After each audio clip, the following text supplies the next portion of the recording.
Tumekuwa na zaidi ya watoto 600 na tumewapa moyo wajue tuko pamoja nao, wasikue wakijitenga, sisi wote ni familia moja. Kila mtu ana kitu ya kupeana.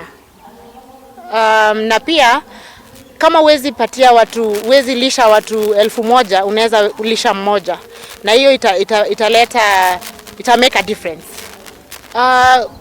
Hivi karibuni kuna wale watu wamekuja leo na tunataka kuunda kikundi. Tunaweza kuwa tunatembelea angalau shule kila mwezi. Tunaweza kutembelea shule hata kama si zote pamoja, angalau kila mwezi tunaweza kutembelea shule 3 ama 4. Tumenusuru watu wengi, vijana wengi kutoka kwa anasa, pombe, ulevi, mambo mengi katika mji wetu. So nilifurahia ngalichukilia mkono, kwa maana dini zote zinasisitiza ukarimu kwa mayatima, ukarimu kwa maskini, tupendane, tusaidiane. So mimi kaangalia katika hiyo misingi, nikawaunga mkono 100%, na ningependa yote aje jiunga, afikirie kujiunga, na kutoa si lazima uwe nacho hapa. So ile tunaambia watu wa community, resources, kila kitu yenye tunahitaji inakuanga hapa. Hakuna kitu inatoka juu isipokuwa mvua na blessings. So resources zile ziko humu kwetu. Let's seek the right things to the right places.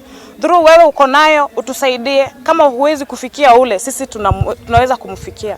Through wewe uko na shida unataka kusaidiwa, usikae chini na usikatae kusaidika. Uje tukusanye pamoja, wenye wako nayo na wenye hawana, tusaidiane. Mkubwa wa jeshi wa polisi wakati wanapeana nafasi ya kuchukuana kakazi, watoto wa homes wanapatiwa first priority wala wamemaliza form 4.